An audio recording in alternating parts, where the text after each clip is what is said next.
Hi, and welcome to your better lockdown.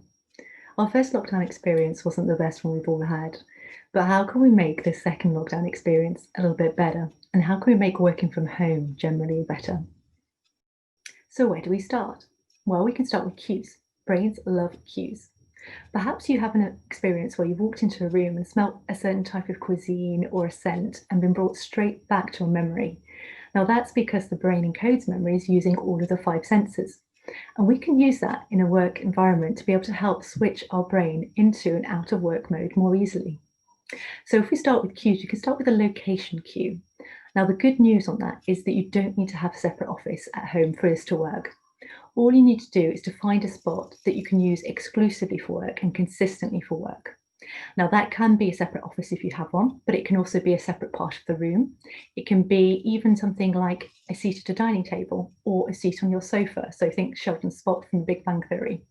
As long as that spot is something you use just for work.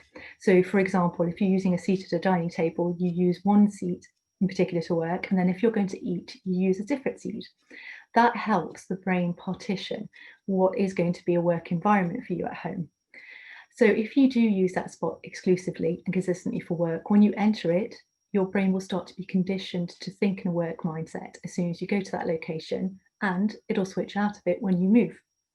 So that can be a useful way of creating a boundary in your mind between work and home, even if there isn't a physical boundary that you have. To reinforce that, you can use some other types of cues. So you could use some visual cues.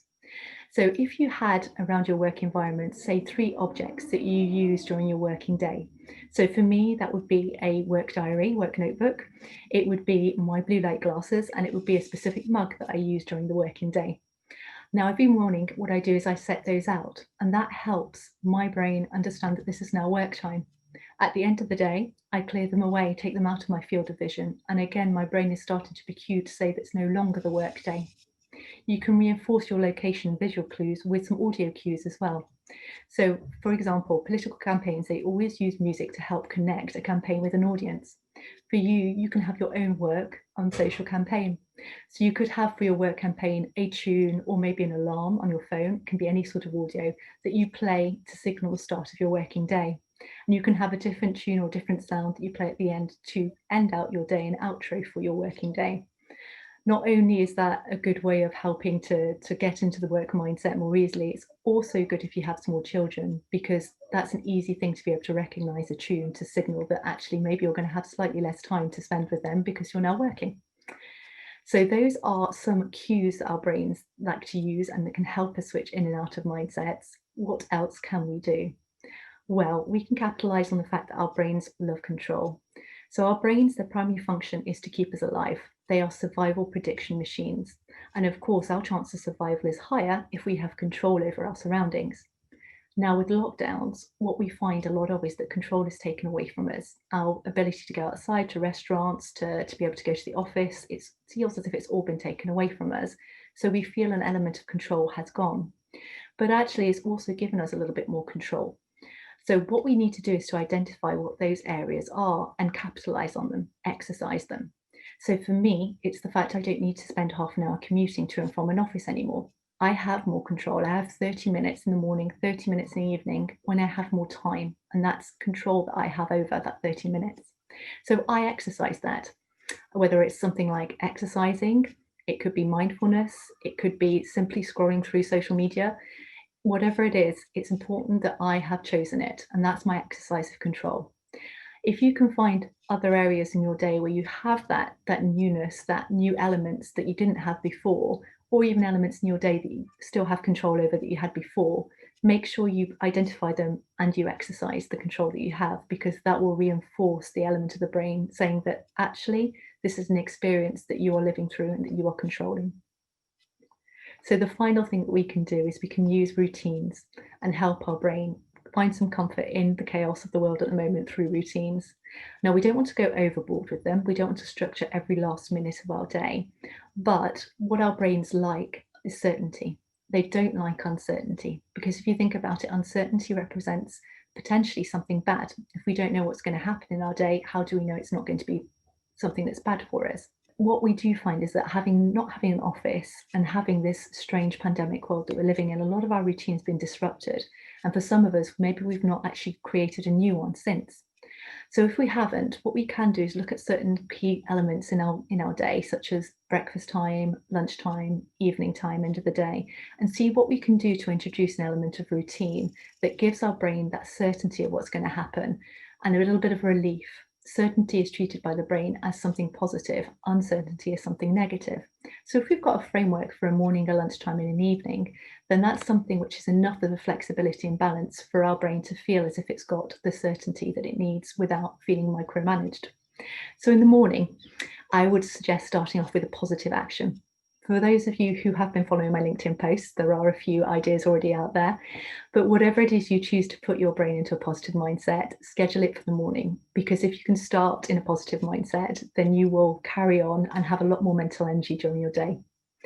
For lunchtimes, think about recharging it, so topping up your mental energy. Mindfulness, meditation, exercise, those are all really good things that have a positive effect on our mental energy. For mindfulness, don't be put off by the fact that you think you have to create a separate exercise or space in your day for it. I had a chat with Claire Griffin, who is a really good mindfulness coach, and she brought some great ideas that all of us can incorporate mindfulness in our days. So she said you can create a separate space for it if you've got the time or the energy. But if you haven't, just attach mindfulness to things that you already do.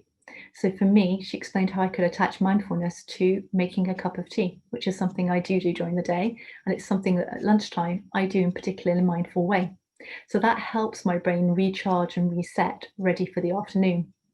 Now, when it comes to the end of my day, what I like to do is I like to, as well as clearing away all of my objects, having a tune on that represents my outro, moving from my spot so that my brain is already in a good mindset, I like to start to help prepare it for sleep. Now, sleep is really important for the brain and body generally for health. It will set you up for being the most productive the next day, and it will help keep your brain healthier for longer.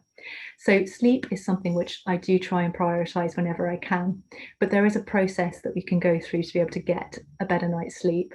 And that does include things like, again, mindfulness to calm the brain before bed, also reducing blue light. So blue light blocking glasses could be helpful if you can't avoid screen time in the evening.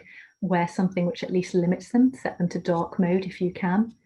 And if possible, do things that are more gentle exercise based, do things where even hugging friends and family around you, that releases oxytocin, which not only being important in terms of trust and bonding, it actually helps again calm us down. So there are lots of different things, whatever it is you find calms you down, make sure you mindfully put it in your evening routine so that you can set yourself up for the best night's sleep possible. That's it from me for now. I hope some of those tips will help you find a better balance this lockdown. And considering that working from home is probably going to be a fixture in our lives for a while to come, hopefully this will be your chance to make it work for you even more long term. If you want to ever brainstorm ideas of how to get the best out of you or your teams, or how to manage change more generally in your organization, this is my passion, this is what I do. So I always love to hear from you. The details of how you can contact me are about to flash up.